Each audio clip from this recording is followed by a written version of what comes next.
All right, I think I'm gonna set up shelter here, set up a little Transformer poncho shelter I have, make a little fire and have a little bit of lunch.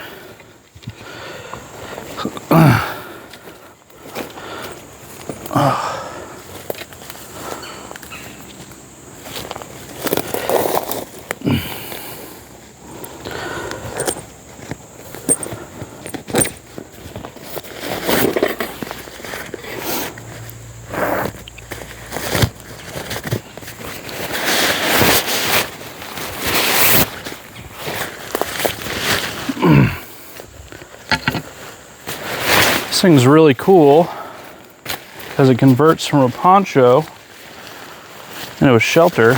Looks kind of goofy as a poncho, but as a shelter, it's awesome.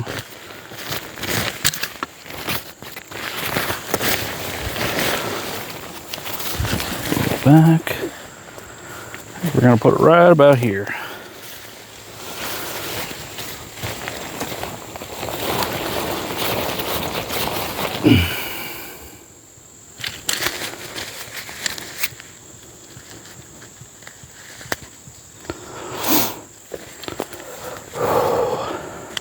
Beautiful day out here today. Definitely cooled off a lot since the last time I was out here. Yeah, we're pretty much just setting this shelter up just for a little demonstration.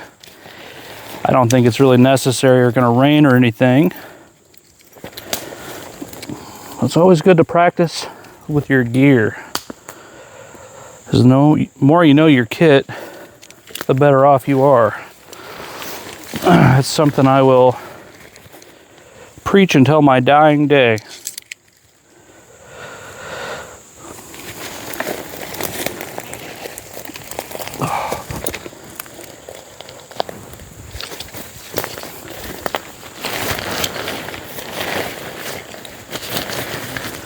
Another reason I really like this shelter is because how quick it goes up and how little it requires to put up and take down.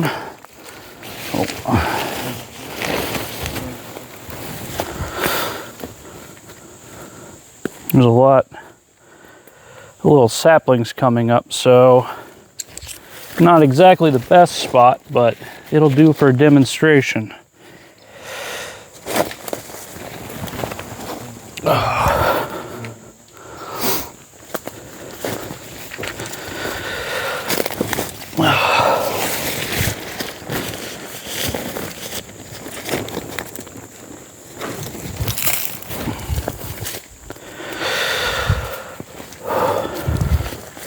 Gonna readjust just a little bit. That's why I was carrying this walking stick too, because it makes for a perfect little stand for this. Move that out towards the front.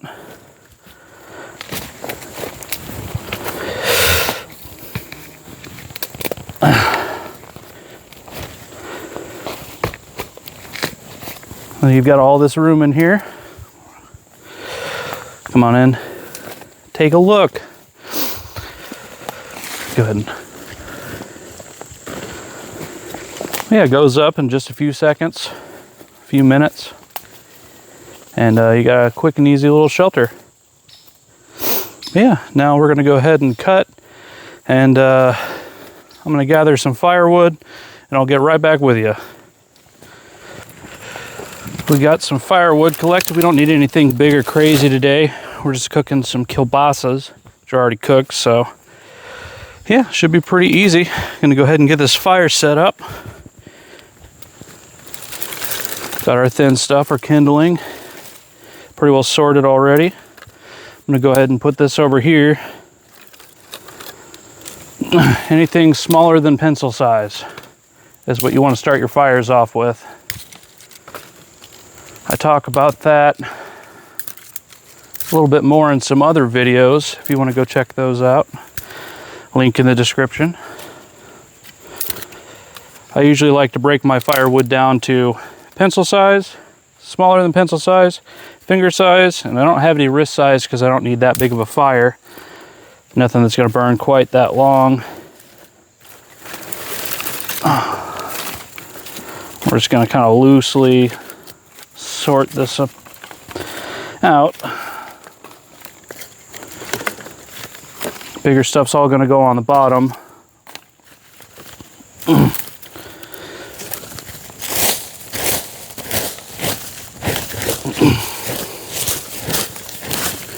Just going to go ahead and get rid of some of the stuff that's on the ground here.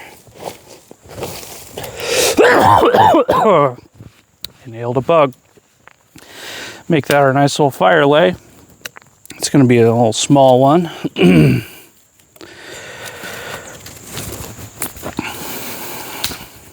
Trying out a new mic. There's some settings I have to change, so sorry if you can hear me breathing a whole bunch.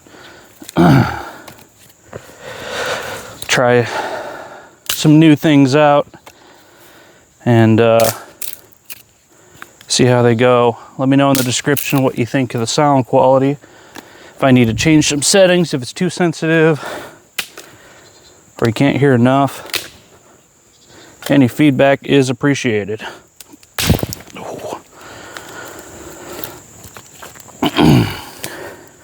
So it's good to think about building your fire kind of like you're building a house.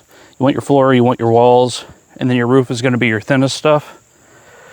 So I'm going to go ahead, build up the walls a little bit more. And the back, it's most of my fuel wood, and that'll burn the longest. I think that's just about good. I'm gonna go ahead and grab my ferrocerium rod.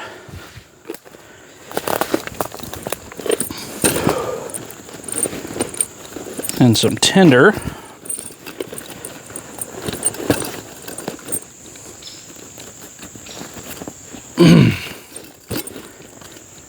Sorry, overdid my knot a little bit.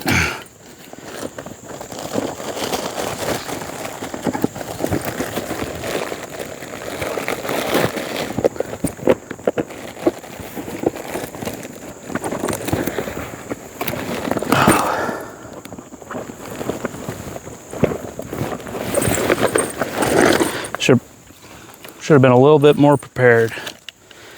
All right.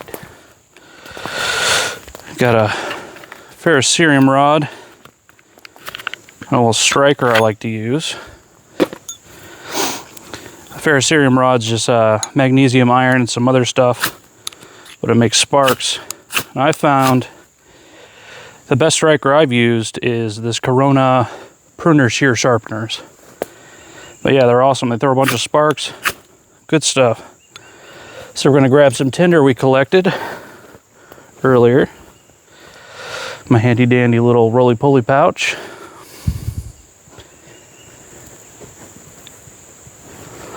Right here. We're gonna take about half of that. I'm gonna fluff it up really well. Make sure your hands aren't too sweaty for this part. Fluff it up really well.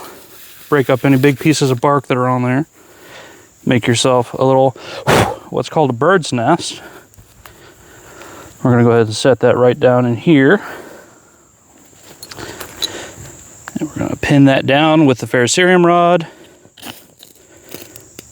And just like that. Oh. Fire likes to climb. Let it do that. Oh, humidity is pretty high today. Sometimes that makes it to where it doesn't want to go. Could be that I have it packed too tightly.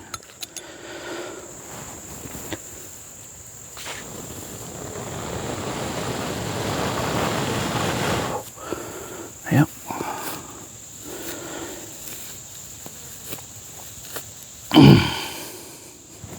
Definitely not going to cheat this fire, no matter how long it takes. My first video, I was not quite pleased with how that fire went. There we go. Now we want to get our kindling on here. Oops.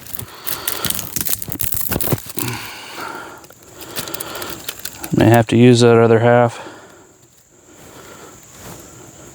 Yep, and just like that, it can be gone. So yeah, we're gonna go ahead and use the rest of this.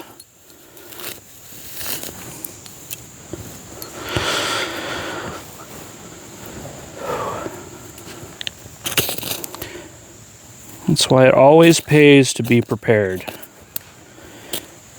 You want it to be ready as soon as possible, because this stuff does not take long to burn up completely.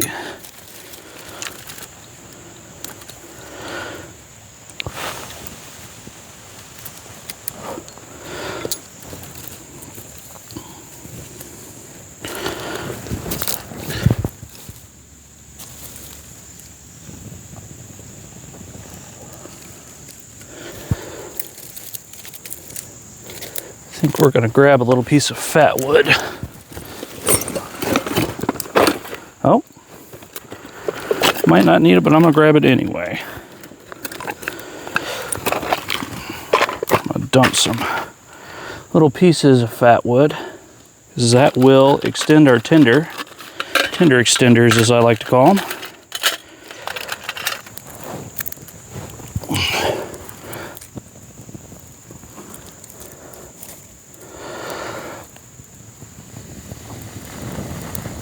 Give it some oxygen.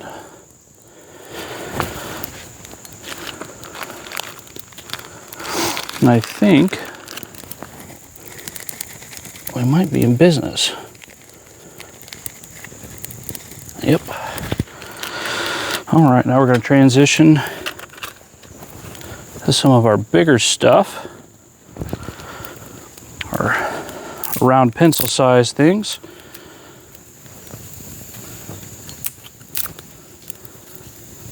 Like I said, this fire doesn't need to be anything crazy. I'm just cooking some kielbasa today.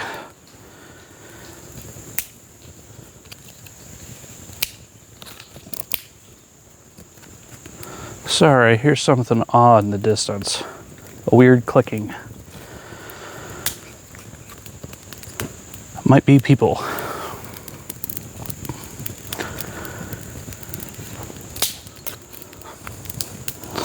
Sometimes it's easy to forget when you're out in the woods that other people might be out in the woods too.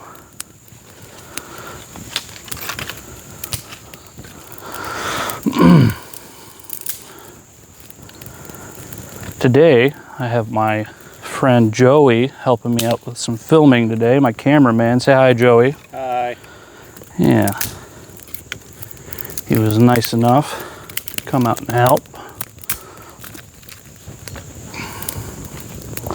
Now we're not going to stoke it up much higher than this because we've got a tree right above us. So we're going to let that burn for a little bit. And then we'll get started with some lunch. And we'll get right back with you. All right. What we're going to be cooking with today is this cool Battle Box swivel grill. This isn't a review or anything. I'm not sponsored yet. That's really cool. It's got a skillet, it's got a grill. I've used it before, so it's a little dirty.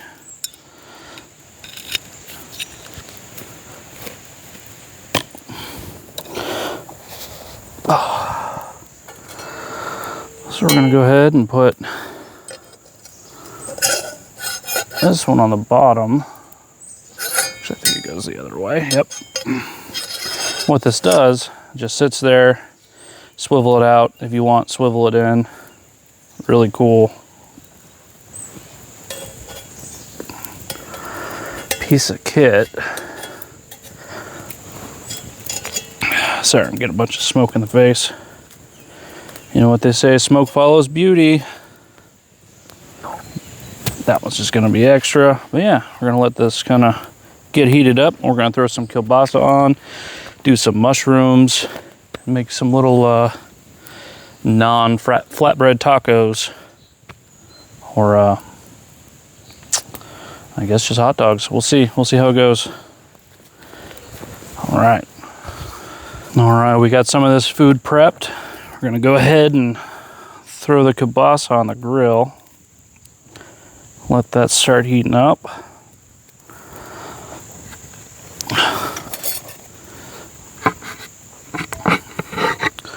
And go ahead and throw some of this portobello mushroom on there as well.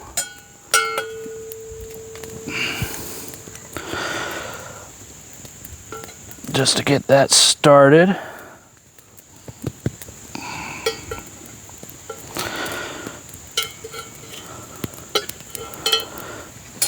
Get all this situated.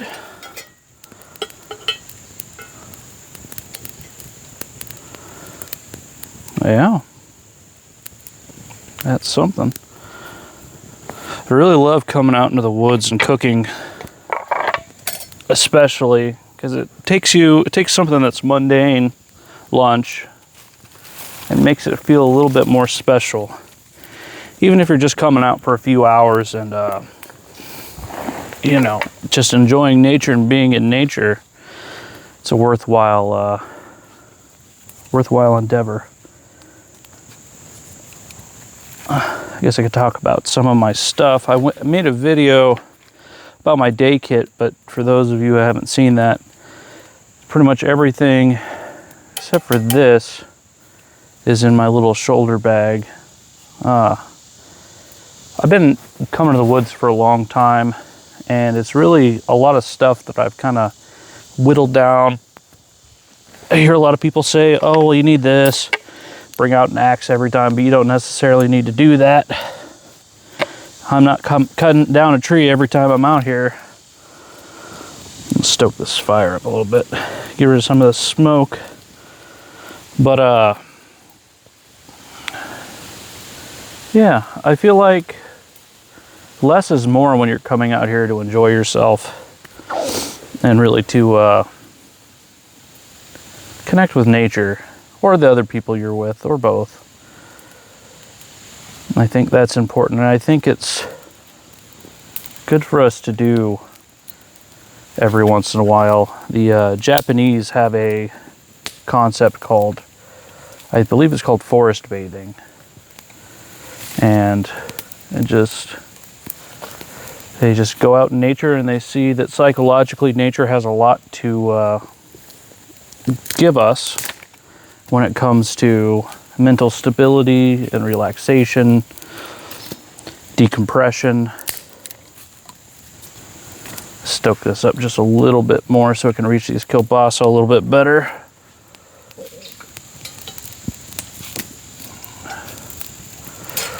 But yeah, it's also important to be respectful while you're out here to the land and to other people that may be out here enjoying it as well. I see a lot of people throw a lot of litter and crap on the ground out here. Oh, there we go. And it's always a good practice to pull some of that out on your way out.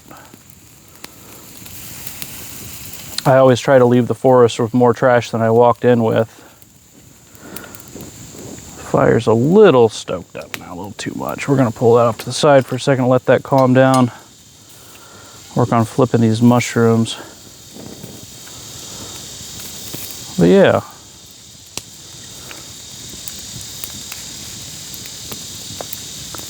I think we're gonna enjoy the sounds of nature and enjoy the sounds of this fire and the food cooking for a little bit. Enjoy.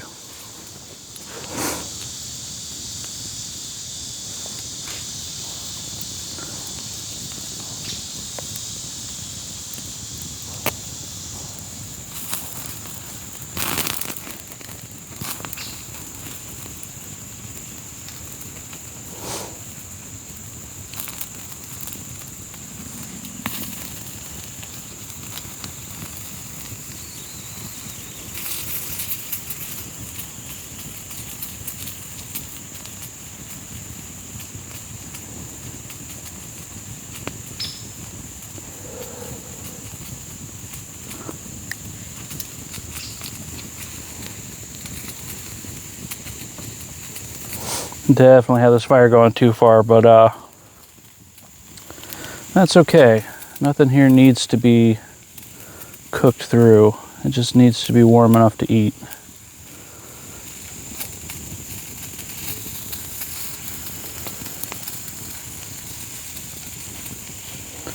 I think I'm actually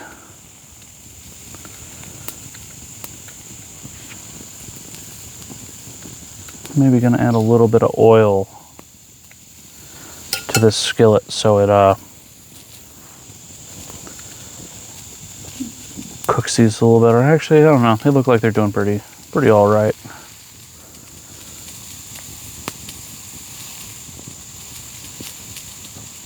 Yeah.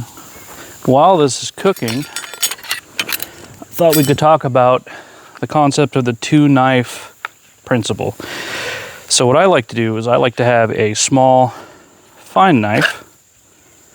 This is a kind of like a traditional Scandinavian puukko style knife made by Ray Innes of Intrek Knives. Very comfortable, somewhat thin, not the thinnest it could be, but it's got a very fine edge. And this is for your lighter carving tasks, your cooking tasks, anything that needs a little bit more finesse, skinning, processing game, etc., etc. You've got your big knives. This is what I would call more of a survival knife. Definitely gets used and abused. Also made by Ray Innes of Intrek Knives. I use this a lot for splitting wood with a technique called batoning. It's where you have a piece of wood, you set it on top, and then you beat the knife through it with another piece of wood. I'd show you, but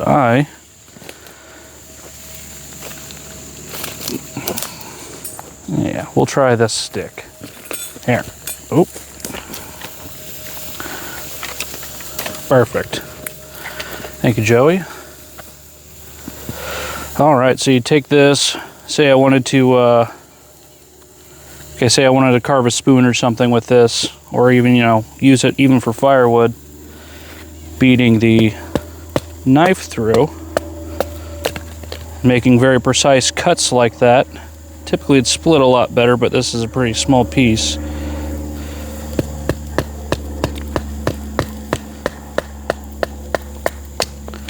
Very nice for making those very precise cuts. And also, batoning is good for it's wet weather conditions. It's really nice to split a piece of wood to get to the nice dry heartwood, because the first 1/4 inch may be wet, but the inside may still be dry. Now, I've never really found that super necessary, but it's nice to know. Yeah. But yeah, 2-knife system. You've got your big beater knife, and then you've got your fine task knife. That's something I very much believe in. Some people say a small knife and an axe. That's fine. Small knife and a tomahawk. That's fine. Even a Swiss Army knife. It's fine for a small knife. This is a really cool tool. I'm gonna go ahead and use this to flip kielbasa. It's looking really good. Flip our mushrooms. Sorry about that cut earlier. We had a little bit of technical difficulty.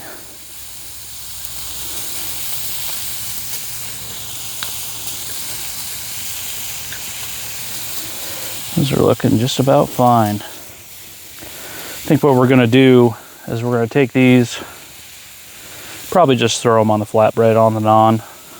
Really quick, easy thing to do in the woods. I see people bushcraft TikTok channels and YouTube short channels where they bring like 6 or 7 cutting boards and 4 bowls and a giant stone mortar and pestle out to a river, and they bring all this stuff out to cook, and it's not, people don't really understand that that's not really real. Those people are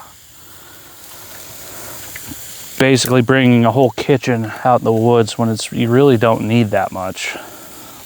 I mean, just having a little pot,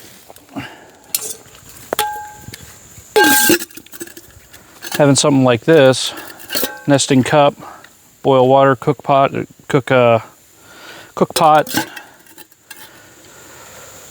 where you can cook all kinds of stuff. I mean, you can make, I've seen people make corn dogs in these, fill it with oil, put it on the fire, fry up things in there, make pasta, make all kinds of stuff. It's all All pretty easy to do, and you don't need a whole lot to do it.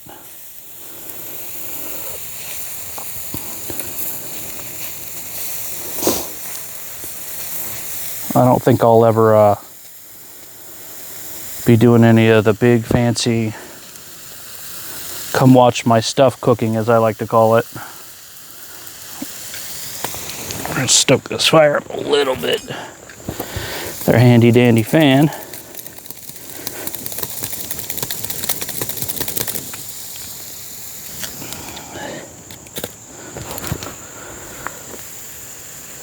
But yeah, I think my next video may be a Viking hiking video. Ooh. Where I go out in Viking age clothing with Viking age tools. Maybe I'll talk about like what a Viking age kit would look like, or what I think it looks like. If you're interested, let me know in the comments if that's something you'd like to see. I kind of plan on being all over the place with this channel. I want to do a lot of historical stuff. I think I'm going to do some forging, metal casting, leather work, a bunch of the craft stuff I do. I think this would be a good place for it. 1700s reenactment as well as Viking age reenactment. So it's going to kind of be all over. I don't know if people are going to enjoy that or dislike that. I may be open to doing like some reviews in the future. Like, this isn't really a review of this, but I mean, you kind of get to see a day in the life of the thing. But yeah,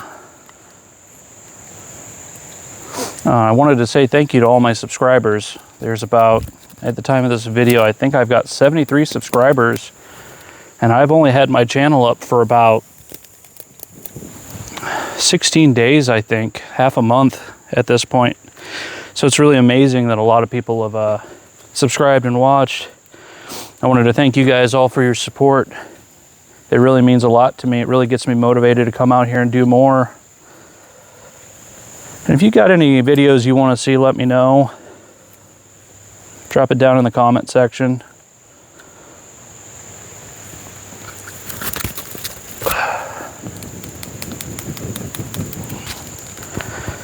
But yeah, we're gonna let this cook and I'll get back to you.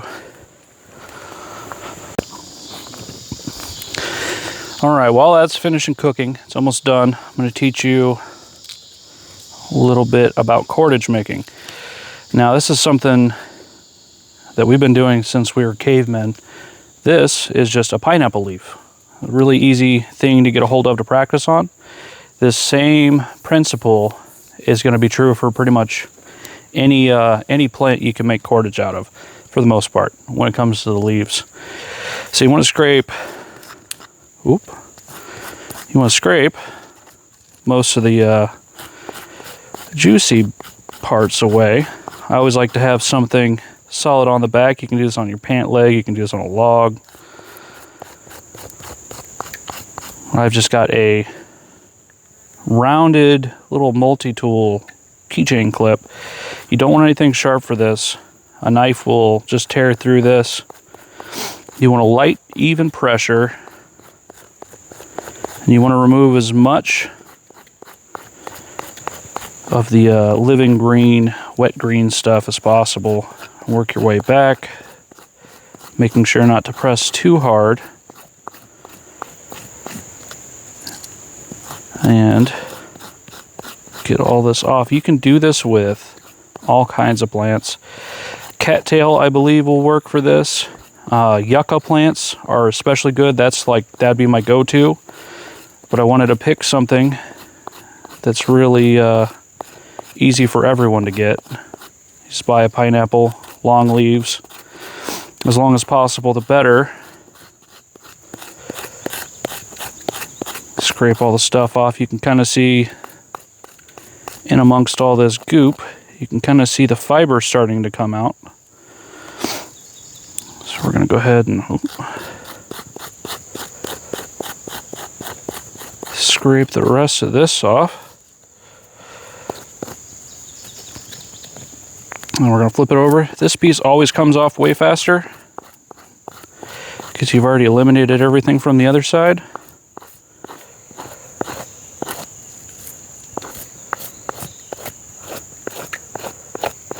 But yeah, see, we're definitely getting there.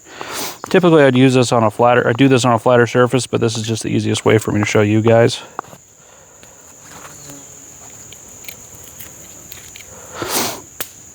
Let's go ahead and throw that in there.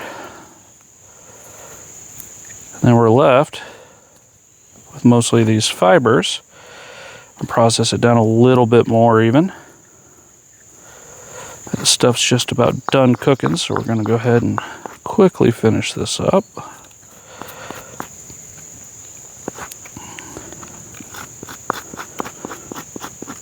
Well, yeah, like I was saying about the cooking, it doesn't have to be fancy. I mean, whatever you want to cook out in the woods. If you want to cook marshmallows and hot dogs, that's totally fine. As long as it gets you out in the woods.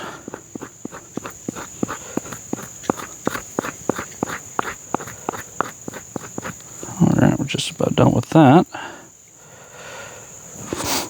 There's a little bit on this side still we want to get off. You don't have to get all of it, because what we're going to do next is we're going to let this dry out for a minute. But we're left with this, these very fine threads that are inside the leaves. And I'll show you what this looks like.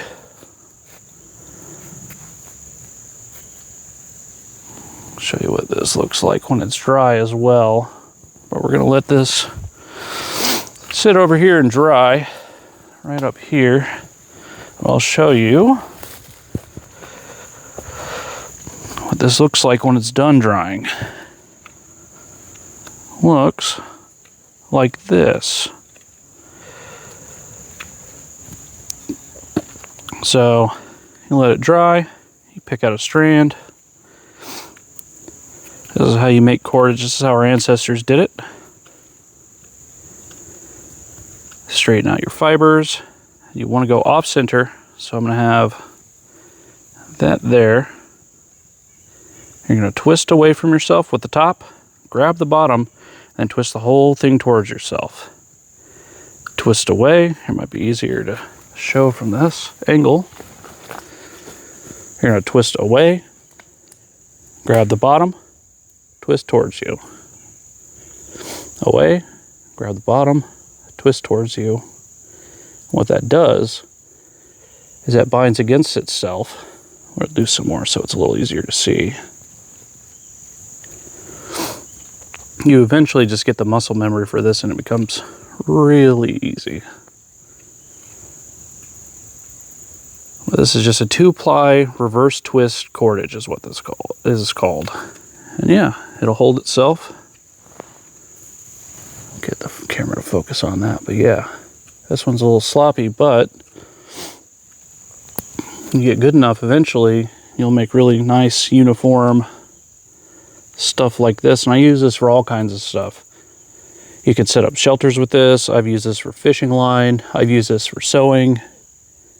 But yeah, I'll go through all the plants later that you can make cordage from. Really quick though, let me show you what to do when you run out of a piece.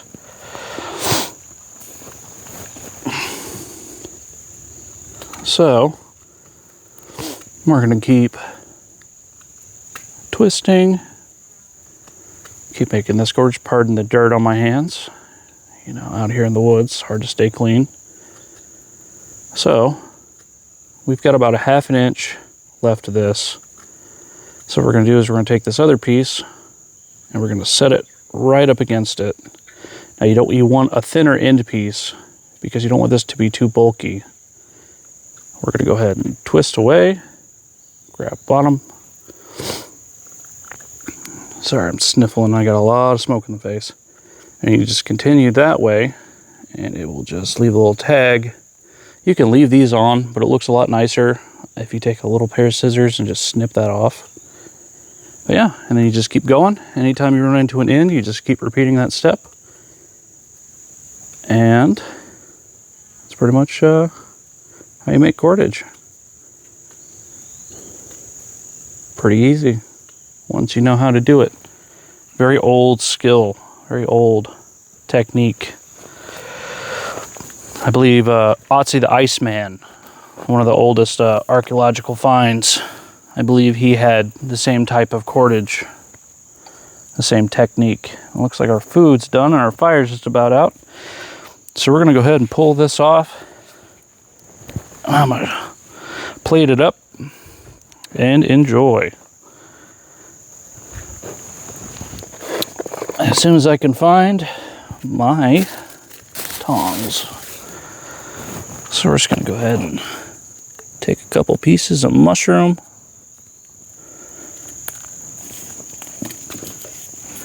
Throw a kielbasa on.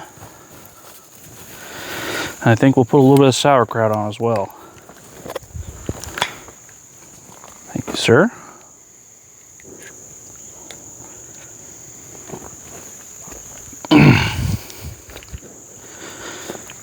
Ooh. Drain some of those juices off. I think that looks pretty damn good.